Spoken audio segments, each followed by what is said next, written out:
Un saludo para todos y os doy la bienvenida al canal de Cristianos Evangélicos desde Alcalá de Henares. Desde aquí os quiero presentar el vídeo que hace unos días llevamos a cabo en el Centro Sefarad de Israel en Madrid, con motivo de la exposición de la Biblia del Oso. Ha sido muy interesante todo lo que hemos visto con el profesor e historiador don Gabino Fernández Campos. De los 11 paneles que componían la exposición, se hizo comentarios en referencia a diferentes personajes, pero sobre todo a Casiodoro del Rey. Tradujo la Biblia completa al castellano y fue la primera impresa. Se imprimió el 28 de septiembre de 1569. Por aquel tiempo reinaba Felipe II. La vida de Casiodoro de Reina es muy interesante porque era un monje jerónimo en el convento de San Isidoro del Campo, en Sevilla, que juntamente con otros, un total de 12, al abrazar la Reforma, tuvieron que ir para que la Inquisición no los enviase a la hoguera. Casiodoro de Reina tardó 12 años en traducir la Biblia al castellano y es la primera Biblia impresa en castellano. Se casó con Ana León y tuvo 5 hijos y 12 nietos. Nació en Badajoz en 1520 y murió en Frankfurt en 1594. Le quiero dar las gracias a Israel, el director de comunicaciones del Centro Sefarad de Madrid, y también a María de Miguel, que es la persona que nos recibió y nos acompañó y fue muy atenta con nosotros, nos trató muy bien y nos dio todo tipo de facilidades. A continuación, espero que el vídeo que hemos grabado sea de mucho interés y de bendición para vuestras vidas. Gracias por ver el canal de Cristianos Evangélicos por el Mundo.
Hola, buenos días. Estamos en el Centro Sefarad Israel de Madrid y queremos dar la bienvenida al profesor don Gabino Fernández Campos, que visita nuestra exposición La Biblia del Oso.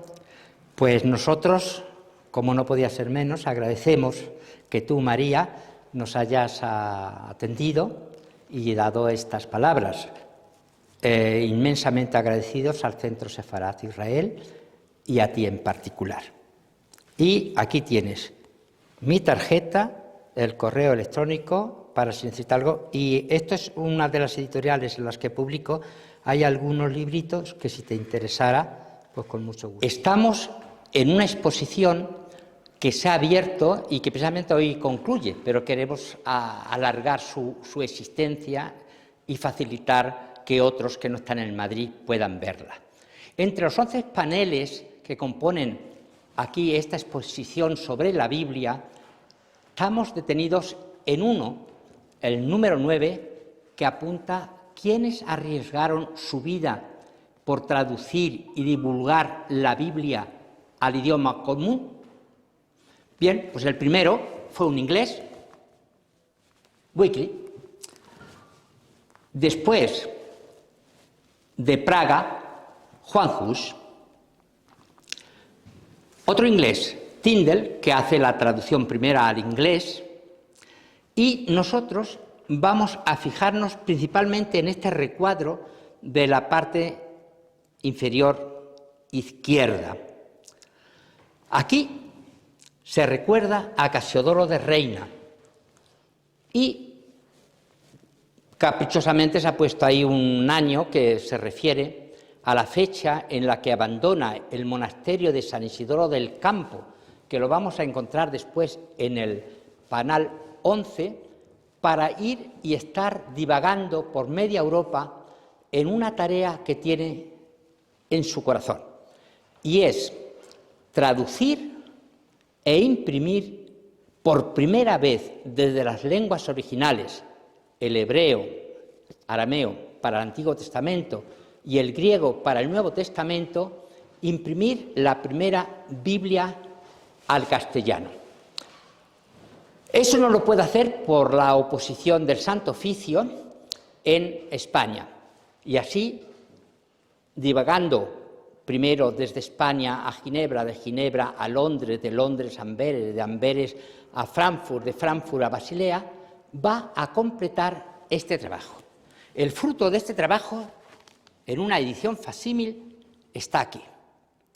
La Sagrada Biblia, Casiodoro de Reina, 1569, Basilea. El curioso título de una Biblia, la Biblia del oso, alude al logotipo que aparece en lo que es la primera página. Un oso encaramado a un madroño tratando de alcanzar la miel. Esto normalmente se hacía con un logotipo que diríamos hoy, pero en realidad era más barato contratar a pintores que una a una iban dibujando la portada. Esto y yo he manejado ejemplares de la edición Príncipe, pues en Oviedo, en Valencia, en Madrid, en Aberystwyth, Gales, y otros que he visto reproducidos, se puede hacer una curiosa comparación entre los osos, el número de abejas, arañas y el nombre sagrado de Dios que aparece aquí en un libro abierto, y cada uno tenía cierta libertad, y es muy curioso ese hecho. Más tarde, cuando la Inquisición ya la ha denunciado, y 15 meses antes de que saliera de la imprenta, ya desde Madrid, la Suprema de la Inquisición ha mandado una orden de que se persiga la Biblia y se proceda contra los que la leen, la imprimen, la leen o la distribuyen, de tal forma que después de morir Casiodoro de Reina en 1594 en Frankfurt, pues su esposa y el hijo mayor de ambos, que ha heredado al padre en el pastorado de una iglesia evangélica protestante en Frankfurt, ponen en circulación algunos ejemplares que han sobrado de esta edición, con unos cambios muy curiosos.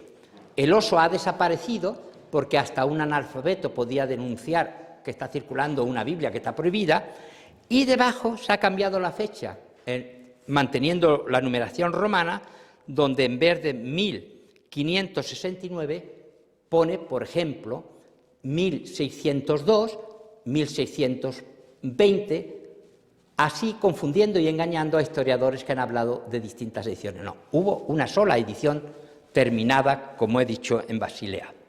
Junto a Casiodoro de Reina, me voy a poner aquí para que podamos verlo de otro ángulo, aparece Cipriano de Valera, con el mismo año y la misma estación del año.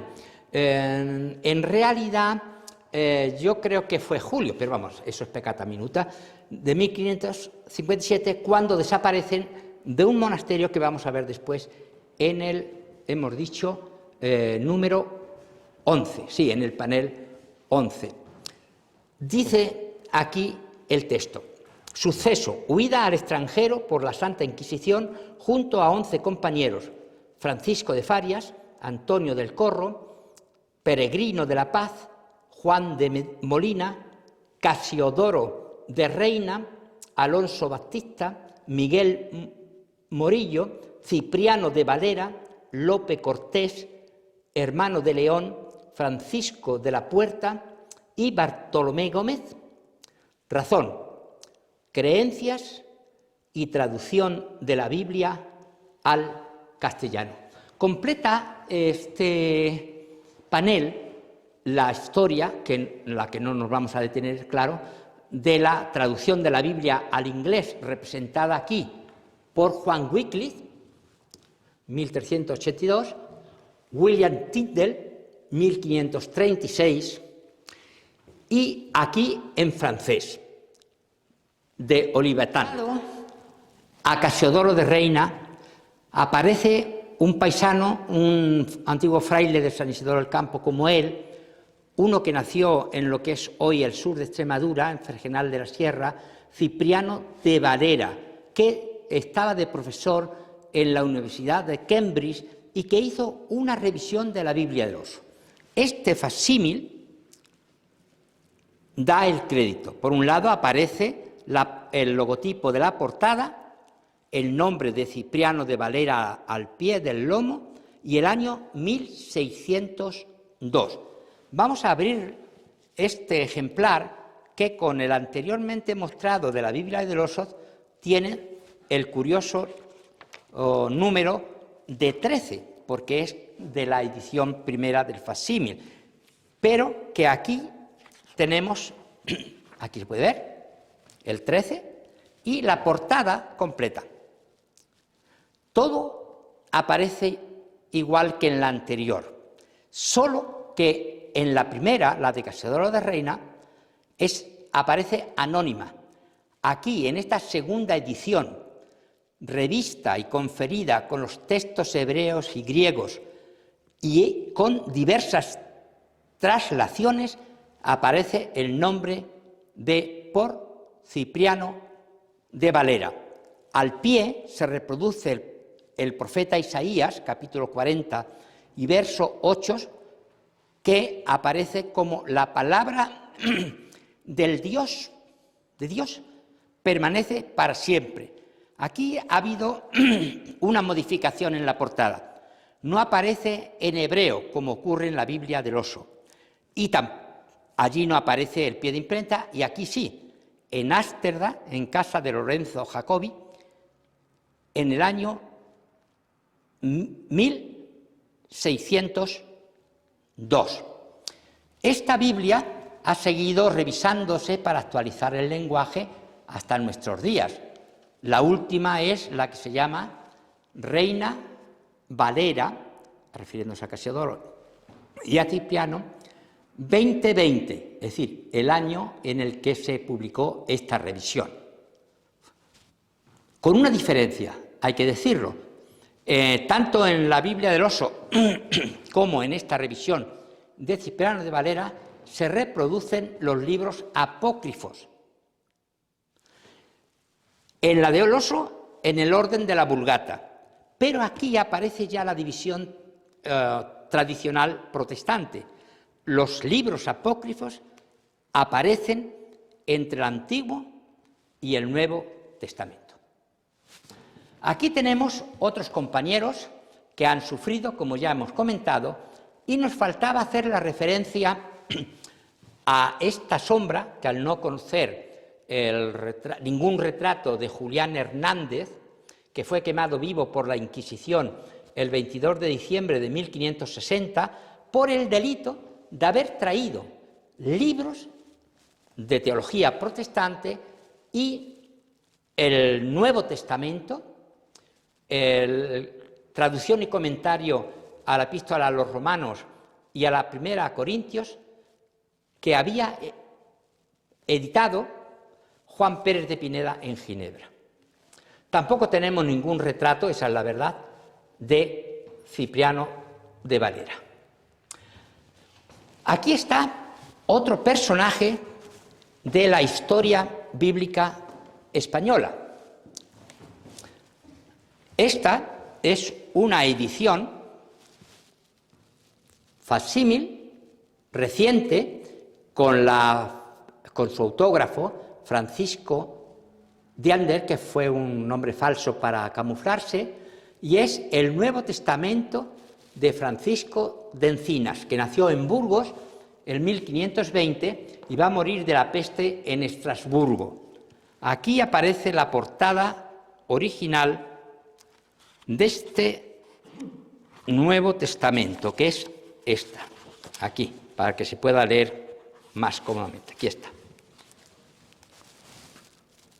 Este es el trabajo, el Nuevo Testamento de nuestro Redentor y Salvador Jesucristo, traducido de griego en lengua castellana por Francisco de Encinas, dedicado a la Cesárea Majestad, se refiere a Carlos I de España y V de Alemania. Se reproduce un versículo del libro sexto de la Biblia, Josué, dice: habla Dios, Josué 1, no se aparte el libro de esta ley de tu boca, antes con atento ánimo estudiarás en él día y noche, para que guardes y hagas conforme a todo aquello que está en él escrito, porque entonces harás prosperar tu camino y te gobernarás con prudencia.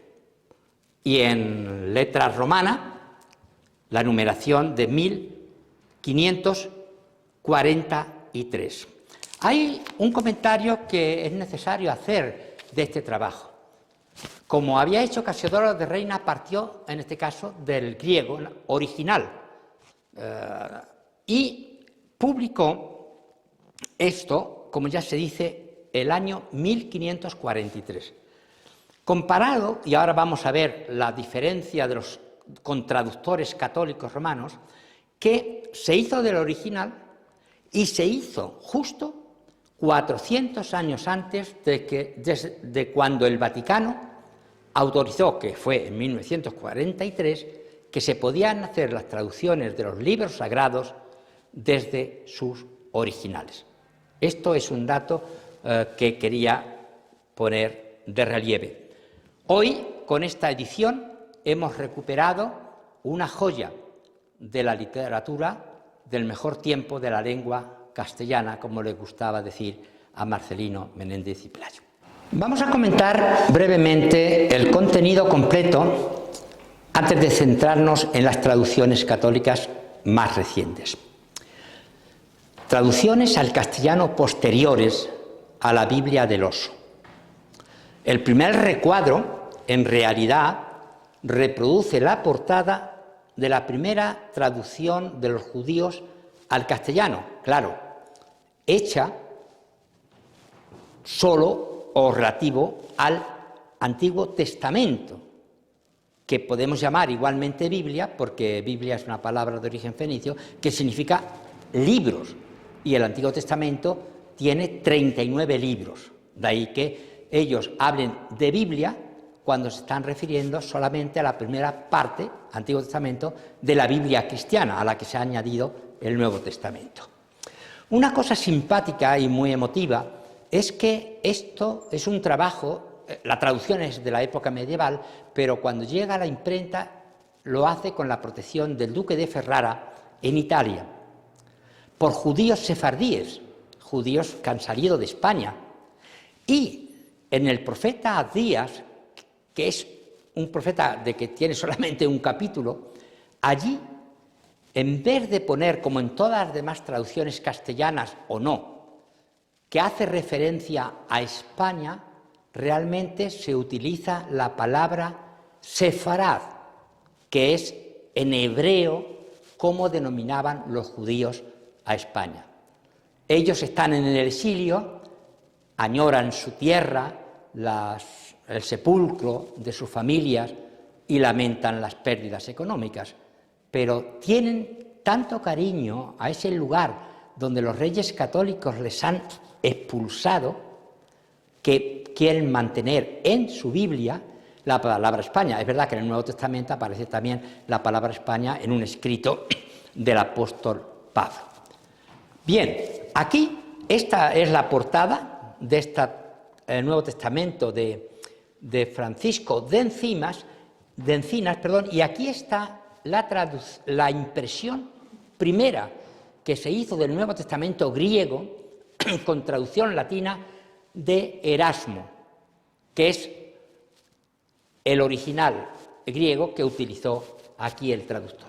Pasamos, como hemos prometido, a las posteriores traducciones al castellano por parte católica.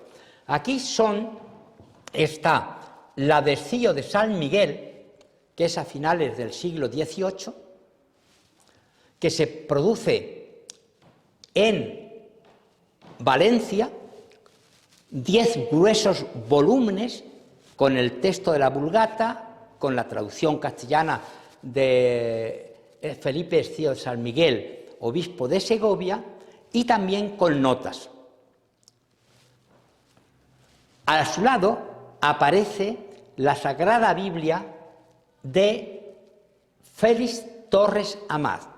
Ya es una traducción también católica, pero del siglo XIX, y que en realidad el traductor es un jesuita, el padre Petisco. Esto en las nuevas ediciones se ha corregido. Y tanto una como otra están traducidas desde el latín, la Vulgata latina.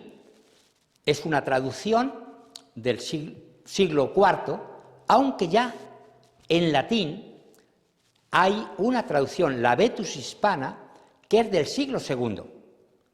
Esto no debe sorprenderos. El castellano, pues la verdad es que tiene poco más de 1000 años, que no está nada mal, para ya, a ver cómo estoy yo cuando tenga 1000 años. Evidentemente estaré bastante peor.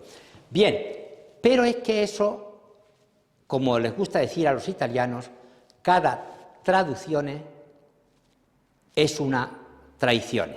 Cada traducción es una tradición. Pierde mucho. De ahí que la experiencia protestante es insistir.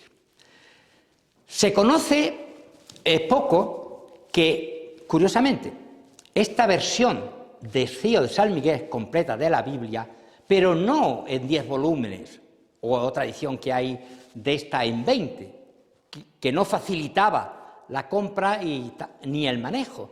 Los protestantes hacían ediciones de un solo tomo. Lo mismo para toda la Biblia, que en este caso, esta tiene este Nuevo Testamento, dice, os leo la portada, el Nuevo Testamento traducido al español de la Vulgata latina por su reverendísimo padre Felipe Cío de San Miguel, de las Escuelas Pías, obispo electo de Segovia, Madrid, imprenta a cargo de don Joaquín de la Barrera, 1837. Se conoce como el Nuevo Testamento de los 7 reales porque era el costo de esta impresión.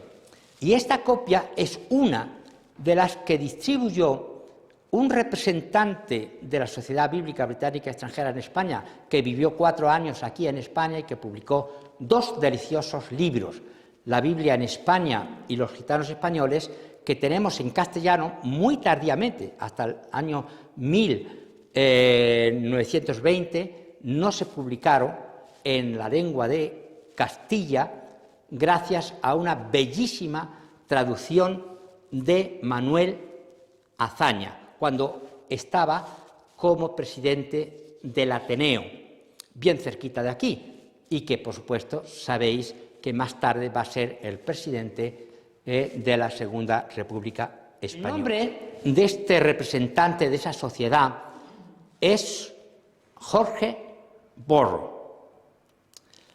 Él va a estar, desde que entra a España el 6 de febrero de 1836, hasta que es expulsado por la reina Isabel II, como otros misioneros protestantes, en el año 40. Sobre todo Jorge Borro no ha sido olvidado, y en la casa de la segunda pensión donde vivió aquí en Madrid hay uno de esos triángulos que están por toda la ciudad, donde se recuerda que este viajero, este escritor, un políglota que podía hablar en 20 idiomas y leer en 50 idiomas, pues estuvo este tiempo distribuyendo la Biblia aquí. El Nuevo Testamento, tal como él lo había impreso aquí en Madrid, como unos 500 ejemplares que desde Barcelona otro colega suyo, el teniente Graydon, le mandó, porque el teniente Graydon había publicado la Biblia completa en Barcelona, también en 1837. A Jorge Borro le debemos también, porque una de las lenguas que hablaba era el romaní, la lengua de los gitanos españoles, la traducción de todo el Nuevo Testamento al romaní, aunque él en el año mismo 1837, pudo publicar el Evangelio de Lucas. También revisó la traducción del mismo Evangelio al vasco de un médico vasco que trabajaba aquí en Madrid. Vamos a detenernos ahora en el panel 11, al que he aludido varias veces. Aparte del texto que vamos a comentar, quiero llamar vuestra atención a dos imágenes. Esta de abajo es el castillo de San Jorge. Los almohades habían construido este castillo entre Sevilla y Triana, colindante con el lado derecho del Guadalquivir, para protegerse de invasiones de los cristianos de la época de la Reconquista. Y curiosamente, después de tener ya al que se va a conocer como Fernando III el Santo, control de toda la ciudad de Sevilla, todavía había un grupo de resistencia almohade en el castillo. Al final fueron desalojados y allí, cuando se estableció el Tribunal de la Inquisición en Sevilla, pues le cedieron este castillo para instalar allí el Santo Oficio. Es curioso esto del Santo Oficio cuando nunca hizo oficio santo, pero bueno, es como ellos querían llamarse. Hoy se ha restaurado una parte, se ven una sala de la audiencia, lugares de varios de los calabozos, y se ha hecho una ruta interior para que los grupos escolares, hay manuales preciosos y ricos en detalles tanto del arte como de la historia de este lugar.